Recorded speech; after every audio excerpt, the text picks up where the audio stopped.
بسم اللہ الرحمن الرحیم۔ آج ہم بحث کریں گے حروف مقطعات کے بارے میں جو قرآن مجید کے بعض سورتوں کے آغاز میں پائے جاتے ہیں۔ ہم بحث کریں گے سورۃ بقرہ کی پہلی آیات الف لام میم۔ یہ حروف مقطعات قرآن مجید کے بعض سورتوں کے آغاز میں پائے جاتے ہیں۔ جس زمانے میں قرآن مجید نازل ہوا ہے اس دور کے اسالیب بیان میں اس طرح کے حروف مقطعات کا استعمال عام طور پر معروف تھا۔ خطیب اور شعراء دونوں اس اسلوب سے کام لیتے تھے، چنانچہ اب بھی کلامی جاہلیت کے جو نمونے محفوظ ہیں ان میں اس کی مثالیں ہمیں ملتی ہیں۔ اس استعمال عام کی وجہ سے یہ مقطعات کوئی مشکل نہ تھے جس کو بولنے والے کے سوا کوئی نہ سمجھتا ہو، بلکہ سامعین بالعموم جانتے تھے کہ ان سے مراد کیا ہے۔ یہی وجہ ہے کہ قرآن کے خلاف نبی کریم صلی اللہ علیہ وسلم کے ہم عصر مخالفین میں کسی نے بھی یہ اعتراض کبھی نہیں کیا کہ یہ بے معنی حروف کیسے ہیں جو تم بعض سورتوں کے ابتدا میں بولتے ہو، اور یہی وجہ ہے کہ صحابہ کرام رضی اللہ تعالی عنہم ماں سے بھی ایسی کوئی روایت منقول نہیں ہے کہ انہوں نے نبی کریم صلی اللہ علیہ وآلہ وسلم سے ان حروف کے معنی پوچھے ہو۔ بعد میں یہ اسلوب عربی زبان میں متروک ہوتا چلا گیا اور اس بنا پر مفسرین کے لیے ان کے معنی متعین کرنا مشکل ہو گیا، لیکن ظاہر ہے کہ نہ تو ان حروف کا مفہوم سمجھنے پر قرآن سے ہدایت حاصل کرنے کا انحصار ہے، اور نہ یہی بات ہے کہ اگر کوئی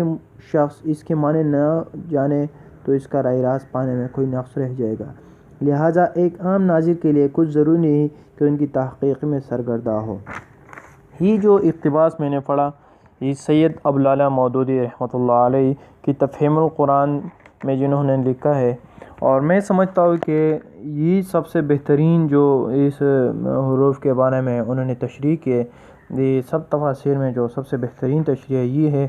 کہ بیسیکلی جو حروف مقطعات تھے یہ عربی زبان میں پہلے اصطلاحی تھی جو استعمال ہوتے تھے، بعد میں پھر وہ اصطلاح ختم ہو گئی جو ہر زبان میں ہوتی ہے۔ ہر زبان میں پھر کچھ اصطلاح جو وقت گزرنے کے ساتھ ساتھ ختم ہو جاتی ہے۔ تو مسئلہ یہ ہے کہ اگر یہ حروف مقطعات اس وقت بھی بے معنی تھے تو جو مشرکین مکہ تھے وہ تو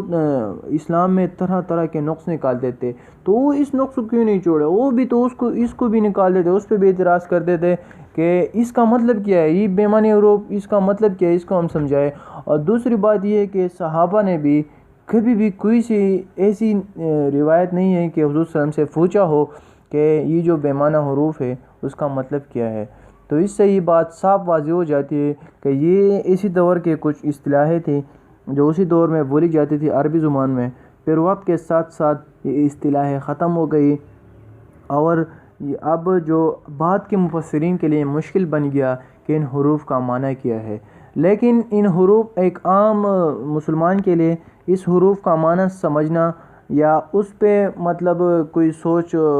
کرنا کہ اس کا معنی کیا ہے یا اس میں ہدایت کا کیا ذریعہ ہے، تو بیسیکلی بات یہ ہے کہ ایک عام مسلمان کے لیے اگر وہ اس کو حروف کو سمجھے یا نہ سمجھے اس پہ کوئی اثر نہیں پڑتا، باقی قرآن ہدایت کا ذریعہ ہے اور اسی کو پڑھے۔ اللہ تعالی ہم سب کا حامی و ناصر ہو۔ خدا حافظ۔